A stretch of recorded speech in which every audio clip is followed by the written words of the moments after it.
to the people of East Palestine and to the nearby communities in Ohio and Pennsylvania.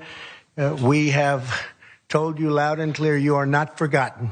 You are not forgotten. We stand with you, we pray for you, and we will stay with you in your fight to help answer, and the accountability that you deserve. We'll have that accountability. It'll all be out there very clearly. What this community needs now are not excuses and all of the other things you've been hearing, but answers and results, and that's what I think you're going to say. Norfolk Southern needs to fulfill its responsibilities and obligations, and I see that they're starting to come here now, too, because they also were saying they're not coming. There's Donald Trump. He's visiting East Palestine, Ohio, where that train derailment went down so that he can maybe score a couple of political points.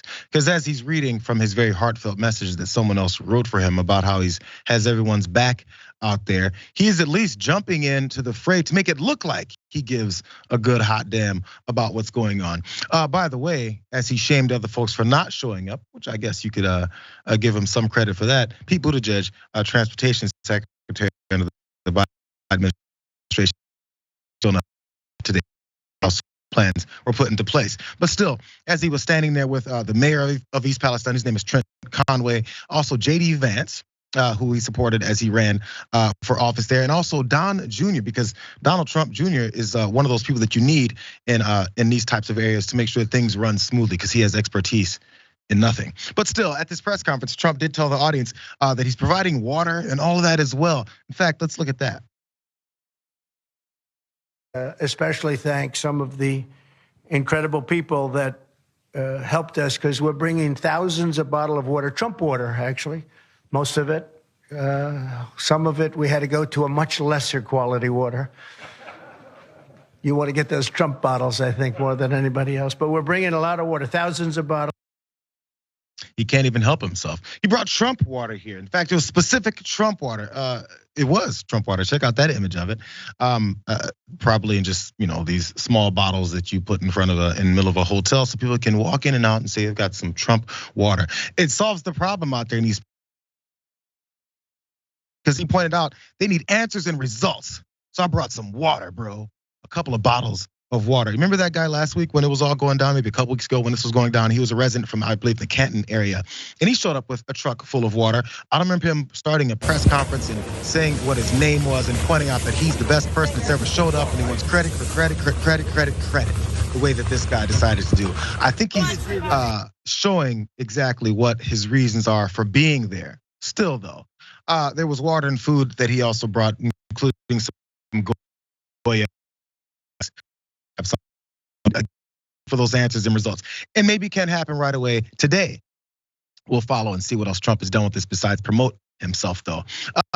This was the big crux of this, I think, though, Jackson. This was the comparison that they're looking to make, because it's always annoyed me when politicians show up to natural disaster areas, man-made disaster areas, roll up their sleeves on their collared shirts, and then take off the jacket and act like that means something. They just stand there and go through photo ops. But I guess it means something to some folks, specifically that mayor that was with him, Trent Conway.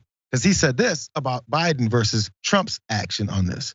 They said, the East Palestine mayor said, Biden's Ukraine visit is the biggest slap in the face. Here's a little bit from that statement. He says he doesn't care about us. Here's what he told Jesse Waters, of course.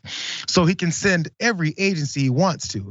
But I found that out this morning in one of the briefings that he was in the Ukraine giving millions of dollars away to people over there, not to us. And I'm furious. That's of course skipping over the fact that the governor of that state rejected some of that assistance from the Biden administration. But what they need is people standing there and saying that they're gonna give them some kind of assistance and not really do it. I've talked about it earlier.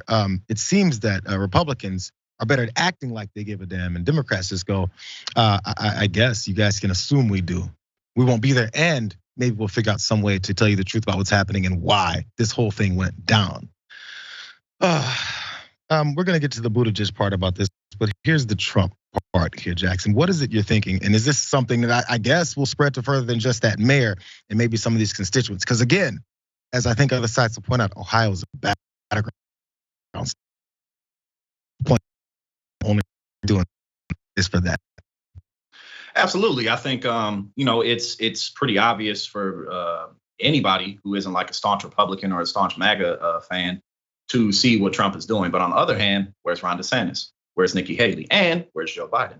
So, I think that it's pretty clear that Donald Trump doesn't have independence and he doesn't really have enough support to win a general election. But when it comes to the Republican primaries, I was talking about with Nina Turner yesterday, Mike Pence went on to CNBC and for 5.5 minutes straight talked about how we have to cut Social Security and Medicare. That's going to flood people to Trump.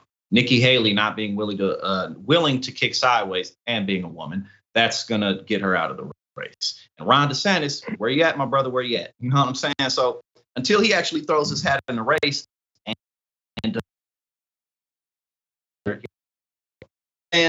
it's like Donald Trump's going to get his brand and his name out there. And while it may be a little cringe here and there, it may miss the mark here and there, if he keeps his name and his face in front of everybody's television screens and computer screens, then he's simply going to be louder than all the other Republican candidates. And I think that'll carry him across the finish line. It's one of those things that's right up his alley. His whole thing that he was successful at in his life was promoting himself. It could be based off of all the nonsense that he could toss out there, but he was good at promoting himself, throwing his name at things and making people think he's somebody that he's not, basically a decent person. So on to people out here today. When he's asked about Trump. Yeah. You mentioned a national political figure who's decided to get involved. It sounds like you're talking about Trump. And then you said, I need your help. How can he help? Well, one thing he could do is express support for reversing the deregulation that happened on his watch. I heard him say he had nothing to do with it, even though it was in his administration.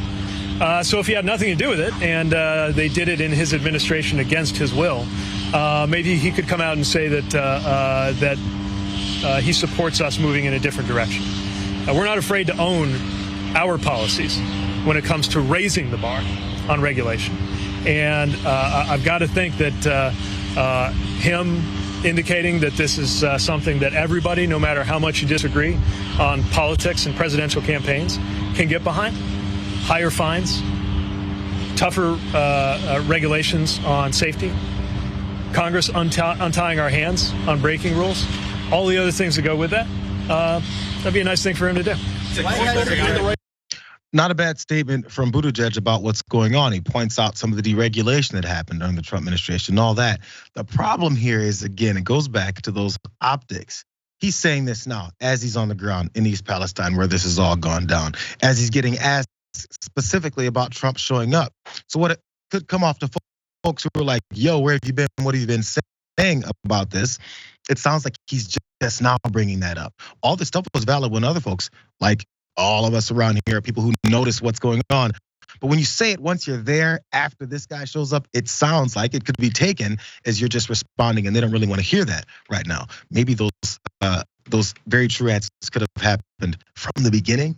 Maybe show that you care a little bit more, though, because the secretary also addressed criticism that he waited roughly 3 weeks to visit the area and too long to respond publicly, admitting that he regrets not expressing concerns for community residents quicker. So he did admit to that part. He says, I felt strongly about this and could have expressed that sooner. I was taking pains to respect the role that I have and the role that I don't have. And that should not have stopped me from weighing in about how I felt about what was happening to this community. I hope there was more specifics behind his role versus his non-role in this and what else he could have done and said. But still, he outlined some of his plans for the future that he could have with this. So he's saying, maybe I can do some of these other things. Again, it's almost like a week and a half too late, bro.